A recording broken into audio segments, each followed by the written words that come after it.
Good morning and welcome to A Better World with Julann and Fran. I'm Julann.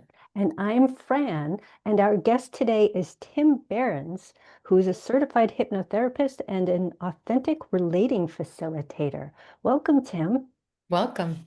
Thank you. Yeah, I'm super glad to be here. Oh, well, it's wonderful to have you. Could you talk a little bit about what it is that you do with people that's making the world a better place? Sure, I would love to. And even before I go into that, I'd love to share that I think one of the things that I do, and this is going to sound strange, but is that I've really been working on myself. And I think that that's helping make the world a better place in the sense that a lot of the practices and things that I do now, I couldn't have done 10 years ago. I had too much self-esteem issues or confidence issues or voices telling me what I needed to be in the world. And so I've been on this journey of kind of embracing my passions and finding that when we do that, it gives other people permission to let their own light shine. Yes. And yeah, so I've been on the journey of hypnotherapy the last couple of years and really enjoying that process. I'm finding that it's not just doing hypnotherapy with others, but also educating about the unconscious mind. I find that when we know how our mind works, it is an opening for self-compassion because a lot of the things we see as resistance are our unconscious wanting to keep us safe. So that's been part of my journey. But yeah, one thing I thought would be really interesting to talk about would be my journey with authentic relating practices. So in 2019, I had had a very hard year. I had gone through a divorce. I had lost a job, had a health scare, all of these things where my world was falling apart.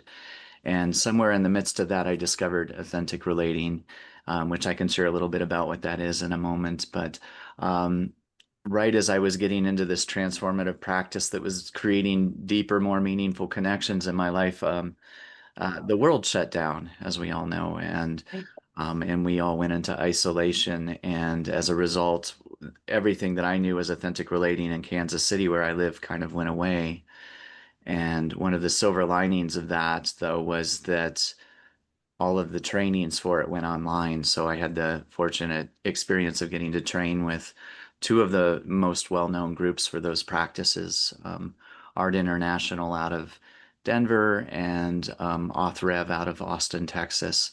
And so I learned everything I could about that practice. And then when the world opened back up and there was nothing going on here, I was like, in the absence of having the experiences I wanted to have with it, I decided to start creating them. And so I've been facilitating authentic relating groups here um, since 2020. And yeah, I feel like it's making the world a better place and that we are in the midst of a isolation epidemic. I think there's so many people who are really seeking connection and seeking more meaningful interactions. And like a practice, we've forgotten some of what that looks like and where to find that. So bringing these practices into community has been just one way to start creating that again, teaching those skills and learning them as well as I go. So. Yeah, and I'm not sure where to go from there. There's so many things I could talk about around that. Well, I'm wondering, um, does it does it ever surprise people that you work with to discover that they haven't been relating authentically? I believe so. Yeah, I think one of the common things I hear after someone goes through an authentic relating event for the first time is um, just this one they will share sometimes that they've never had that level of interaction. They didn't even know that you could do that with someone you had just met. And then the other is, how do I have more of this in my life? How do I create that in my day-to-day world? And I could share really briefly, authentic relating um, is they have games nights and they call them games, but really what they are is containers for having structured conversations. So people will come together in groups and often will be paired off and broken into small groups or pairs. And then you have a format around how you interact, and it's a lot about active listening and holding space. And usually there's a timer to it. So if there's some level of discomfort, you know that it's only going to last for so long. And there are agreements around how you interact. Like one of the big ones that comes to mind for me is that everyone is going to take care of themselves. And in doing so, and in agreeing to that, we also can let go of that feeling of having to caretake for others. So it's like if I know someone is making that their priority, then if I ask a question that feels a little edgy or is leaning into curiosity in ways that don't feel normal in everyday conversation, I'm also trusting that they have that empowerment to pass or to say, you know what, I'm going to sit this game out. So it's really kind of setting up these agreements in the beginning so that we can almost have a social playground to say, what would it be like if I just expressed my curiosity? What if I asked the questions that feel a little edgier or outside of the norm because that's actually what I want to know about this person? And often when we find we lean into those things that we often hide or don't share. And when we have those interactions, we find that those become the points of connection. I remember my very first circle that I went to, we were all sitting in a circle and I had come to this and I had read the description online that said may involve nonverbal eye contact and deep vulnerable sharing. And I'm like, absolutely not. This is not for me. And for some reason, whatever reason, I got in my car and I drove to it that day.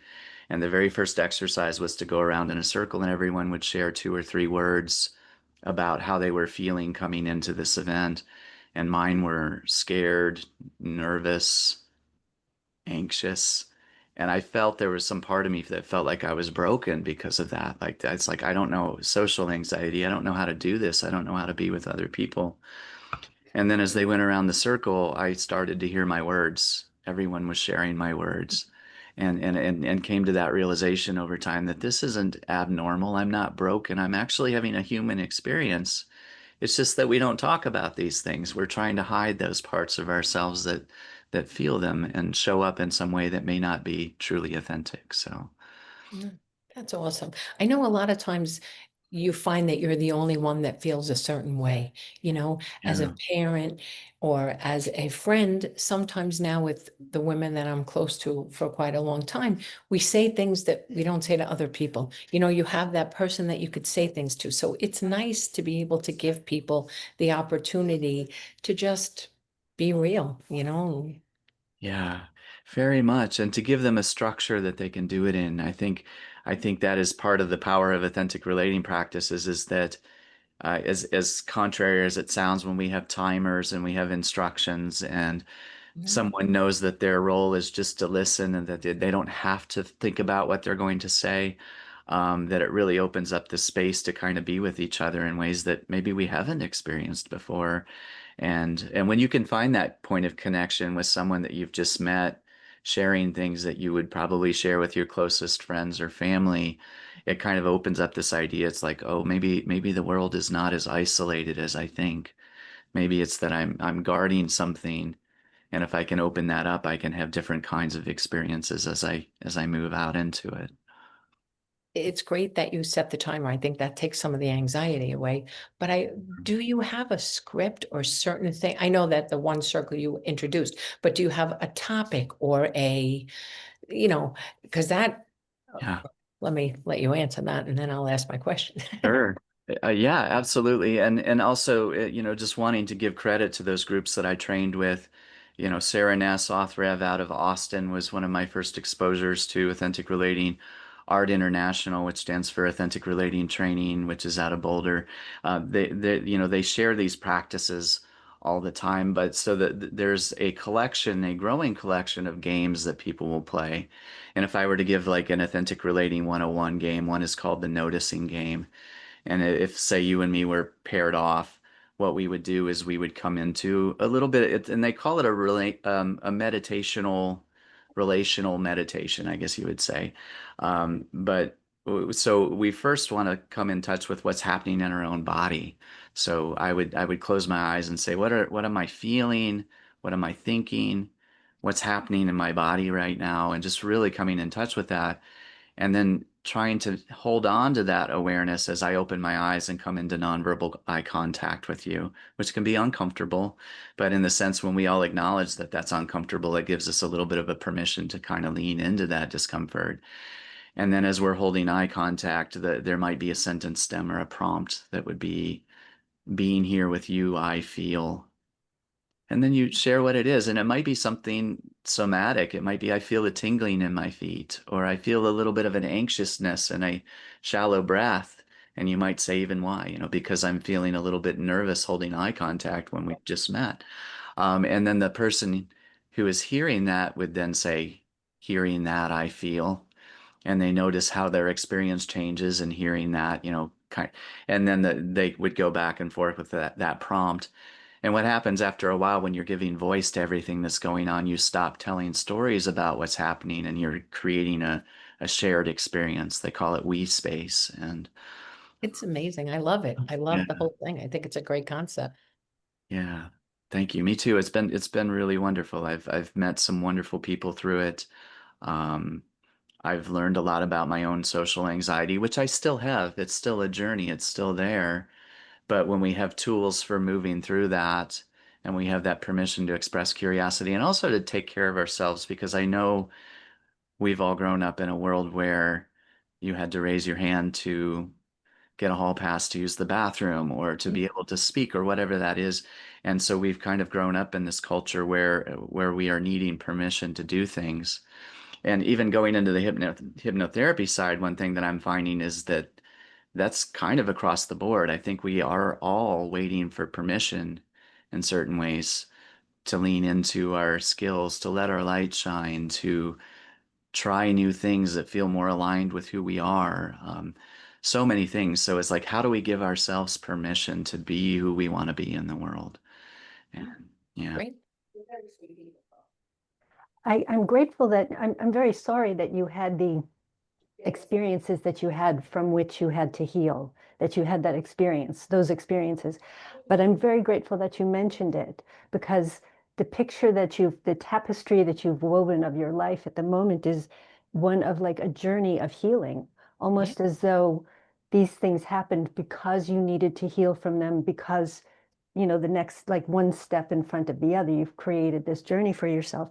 And it really, it emanates in your energy, the healedness and your um, camaraderie with the other people. You're not saying, well, I am perfect now, so you be like me. You're saying we're working on this together. And it's a wonderful environment in which to heal. Safe space, really, Yeah. right? You would never do those things. Not everyone has someone to share feelings with, maybe they have issues that they can't get past. So to have a safe place to go and grow, it's a beautiful thing. Hey, thank you. Yeah, thank you for all of that. I think it's in astrology, that idea of the wounded healer, and that resonates a lot with me. That idea that I think we all have that experience of our biggest struggles, the things we have to move through in life, can become our gift that we share with the world. It's like it becomes a point of connection and compassion Yeah. and understanding. And for me too, part of this journey also has been recognizing that I've had this belief at points that I had to have it all figured out to be able to share with others. It's like, oh, I'm not healed yet, so I can't talk about healing, or I'm not over my social anxiety, so I can't offer authentic relating events. And to realize, well, can we be on this journey together? And can we have conversations? And I'm finding for me, like any success that I have would not be possible if not for the community and the people around me. It's very difficult to move through these things alone. And yeah, and when we know that we're not alone in that, that becomes empowering and encouraging and supportive. So yeah. To discover we're all the same, which we Mm. are, right? It doesn't matter if we're a man or a woman, black, white, what, Italian, Irish, we're just all the same. And if we can just remember that, Right. have grace, then life would be better. I really, really love that too. And it feels so relevant in this moment. I had an experience that I'd love to share. In one of those first authentic relating events, I remember getting paired off with other men and having that realization when you hold nonverbal eye contact, there's a lot of things that come up, but one of the things that came up for me was this realization that as I'm walking through my day-to-day world, that sometimes holding eye contact with other men can be seen as a sign of aggression. And to do it in a space where it becomes a point of connection was very opening for me because I was sitting with someone who was very culturally, ethnically different, was wearing different clothes, probably a business person, in a different kind of sect of life from me. So I noticed all of these differences, but when we're holding eye contact, probably 20 seconds in, there's always this shift that happens where all of that falls away and you are just looking at another consciousness looking back at you. You have this awareness of this processing, and here is this being, this soul, whatever you would call it, that has this whole life and this whole, understanding the same values of wanting security and love, comfort, safety. And sometimes the reason or the ways that we seek those things may look very different and they may become a point of contention. But when you get down to that foundational understanding of this is a human being, this is a consciousness, if you're spiritual, this is a child of God or source, whatever you might say. And that will soften so many things. It's like when we can find those points of connection, it opens up conversations in different ways. And I so believe that the world needs that right now. Boy, do we ever. Yeah. So even to be able to create containers where people can have that realization and that experience feels so valuable because then it's like, well, I want this in the world and maybe it will soften how I interact with the next person that I feel so different from. And maybe we'll find those things that we do have in common or find a way to talk about it in a way that feels healthy and Mhm. I connective. think the great way to start is the meditation, to just take a minute because life is busy and our brains are going crazy and everything is closing in on us. And if we could just take that minute and start from there, we're more open, we're kinder, we're just in such a better place. So it's really great that what you're doing, really. Thank you so much. Yes, it's like the oxygen mask analogy that we were taught at the Hypnosis Motivation Institute. And Mhm. when you're on a flight and you're about to take off and they give you the safety speech, they always say if the oxygen mask drops, you have to put yours on first before you can help. Even if you have like a little baby next to you, you have to put yours on first because if the cabin pressure drops, you might black out and then you can't help the baby next to you.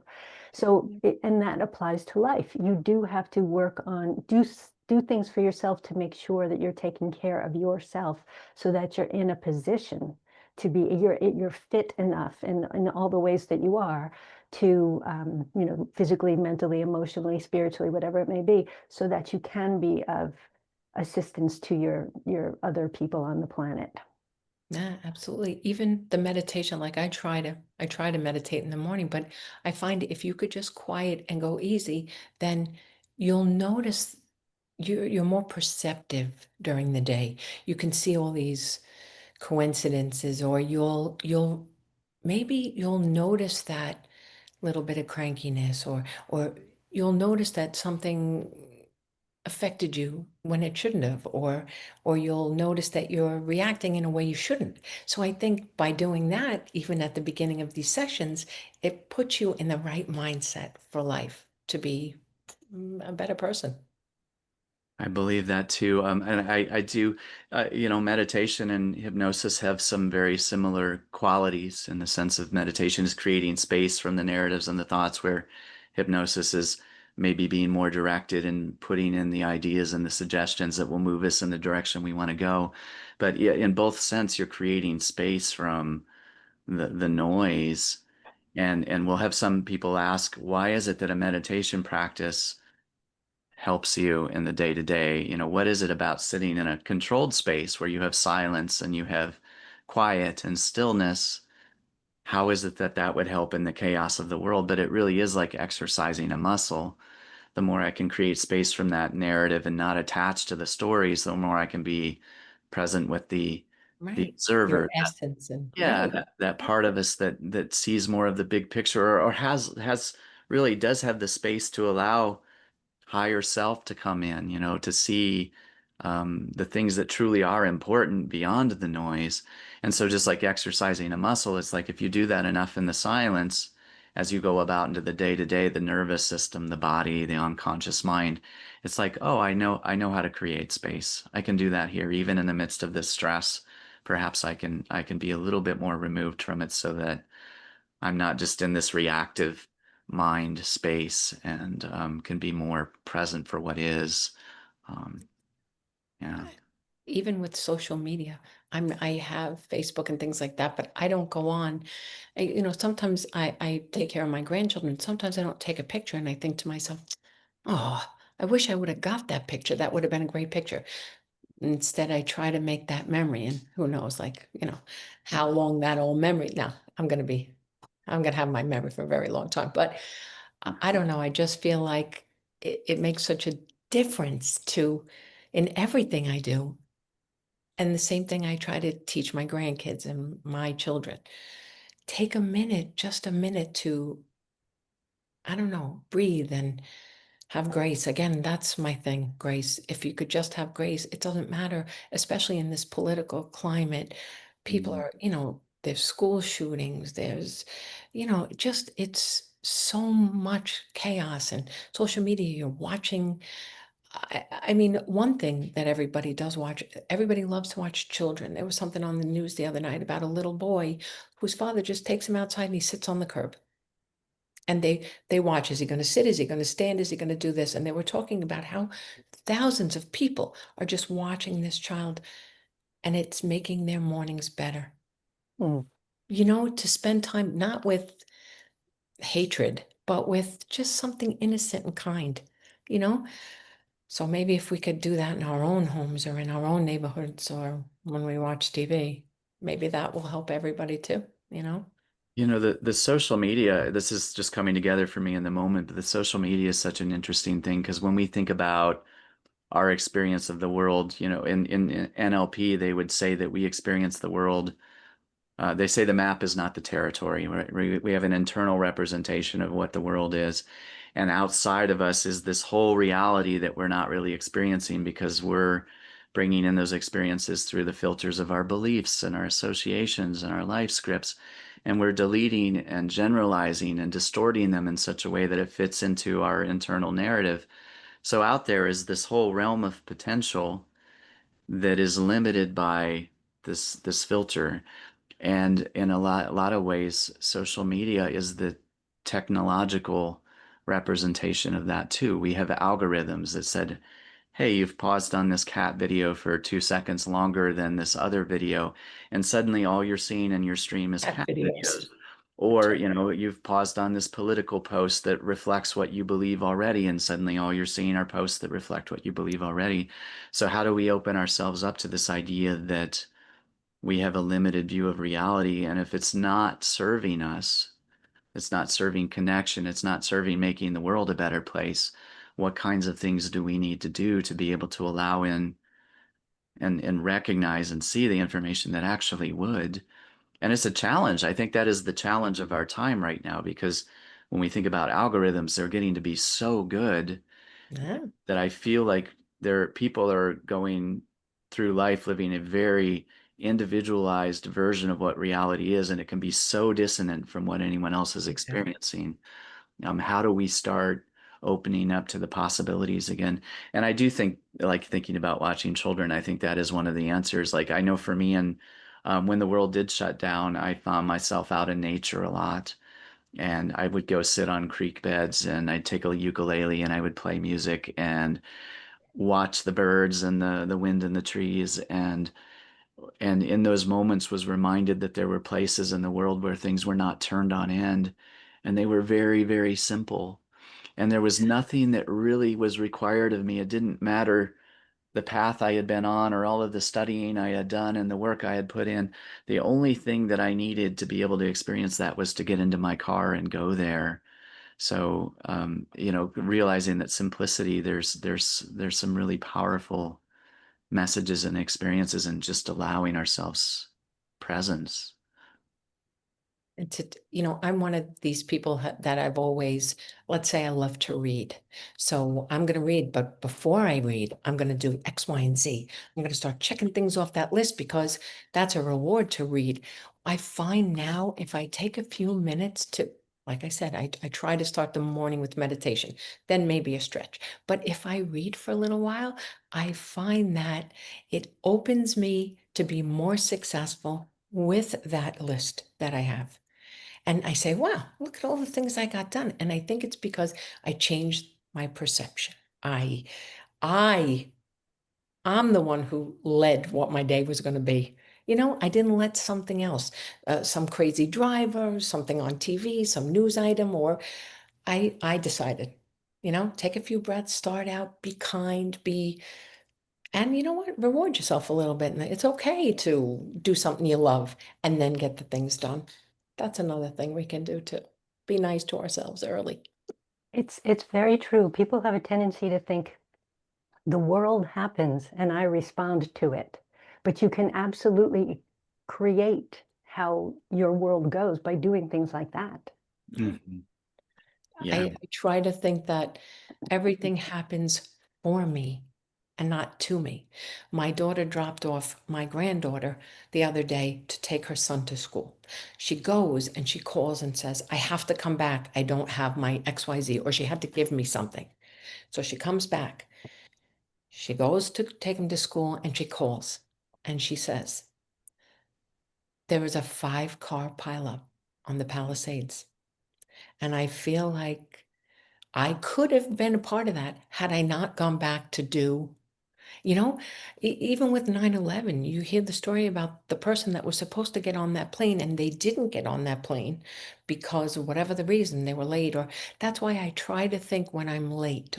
And again, everybody's woo woo, you're all kinds of, but if you try to think that there's a reason why you forgot your keys or you locked yourself out or well, now this is going to ruin my whole day. Well, maybe it just saved your whole day. Right. If we could change our perception, because that's what it's all about. When there's an accident or there's some kind of tragedy and the police go to all the different witnesses, right?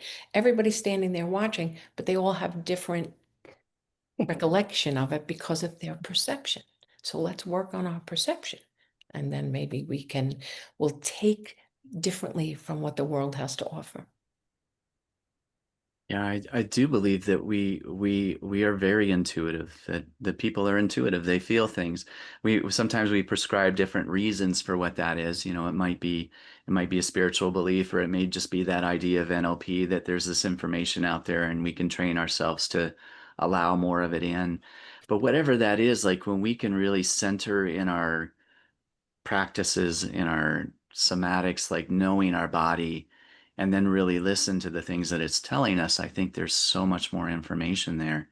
And it may be just that I got in a habit a while back of writing down when I had something I would call an intuition. I would write it on a piece of paper so that I could go back at some point in time and say, oh, wow, yeah, that happened. You wrote down that this was going to be trouble. And sure enough, it was, because you didn't listen to it.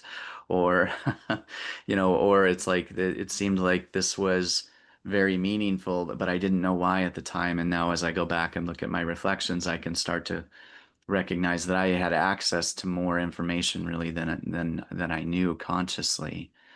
And even thinking about creating our experiences, they taught us at HMI this idea that in those first 30 minutes as we're waking up, that we're coming out of that theta lower alpha state. And so we are in a suggestible natural hypnosis in those spaces where we are able to retain more. And just even asking that question, how different would my day be if I didn't pick up my phone when I first woke up and start doom scrolling on Instagram versus having a morning routine that served me and made me a better person so that I could show up in the world in the way I want to. Affirmations, meditation, exercise, visualization, gratitudes, whatever that is. As we're doing that, those practices are activating our reticular activating system, that part of our brain that is meaning making and finding and telling it what's important and what to allow into our experience. So suddenly, yeah, even having the belief this is happening for me, or what is the lesson to learn from this? If I have that belief, whether it's true or not, I'm telling my brain that that meaning is important to me. And then I'm looking for evidence that that exists in the world, and I'm allowing it into my experience. And um, neuroscience, spirituality, whatever you would want to attribute that to, the world becomes a more magical place. Either way.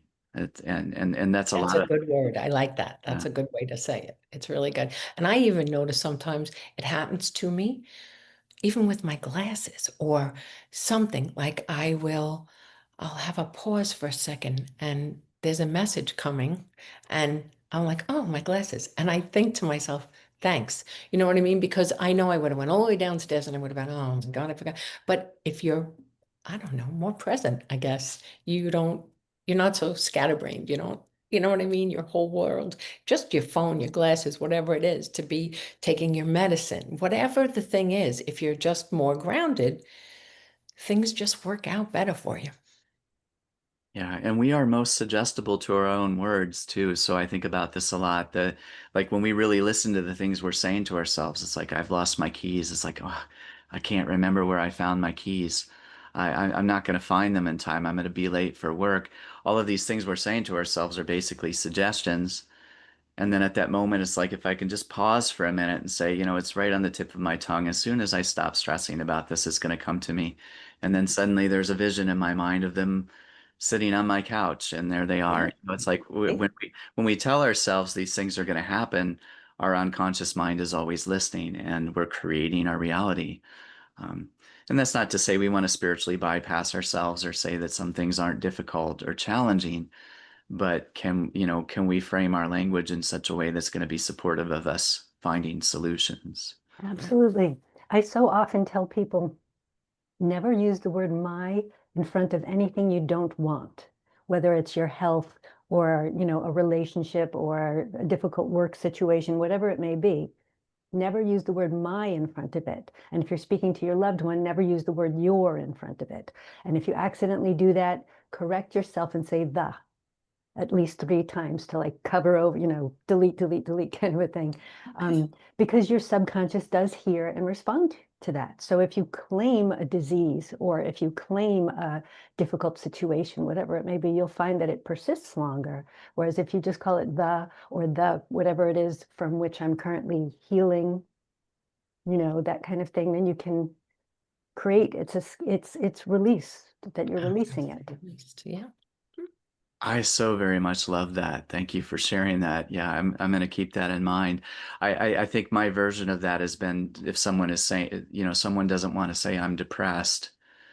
If they're feeling that, they can say I'm experiencing depression. But it Yes, creates a little bit of a disassociation to say this isn't something that is intrinsically me. This is something that I am moving through, or something currently in my experience. absolutely. I've heard people describe themselves by conditions. Mm. Like like I heard somebody once say that he was so OCD. You're not the condition. You may be experiencing the condition, and maybe if you allow yourself to release it, you won't be experiencing it anymore. But some people do that. So But you know what? We're not nice to ourselves. yeah, We look in the mirror and we see the line or the crazy hair or the overweight or if we could just be a little bit nicer, maybe we wouldn't say those things to ourselves. right. Absolutely. Well, this has been a very enlightening Yes. conversation. Thank you so Oh, much, Tim. If people want to when people want to get in touch with you, how can they do that? Yeah, and thank you so much. This has really been wonderful. If someone wanted to find me, probably the easiest way would be my website, which is timbehrens.com, or they could email me at timbehrens@gmail.com as well. Okay. Tim, if there was one thing you'd like the audience to take away, if you could choose one, even though it's been so great and there's been so many, what would it be? I love that I have an answer that came right up for this because I was just I have a little bit of a mantra that has been leading me in my journey since I've made a lot of shifts in my life, and it is that line from that Mary Oliver The Summer Day poem. What is it that you plan to do with this one wild and precious life? And for me, that becomes a question that I want to ask as often as I can. Is if something I'm doing right now is not honoring the miracle of this experience we get to have together, what can I do differently? How can I support myself? How can I, there's that other question is, how can I take care of my human today? That's nice. Good work. And if the answer isn't clear, then how can I be in community and surround myself with people who will inspire me to find that? Beautiful. Thank Well you said. so much. Thank you. Thanks for joining us. It was so great. Yeah.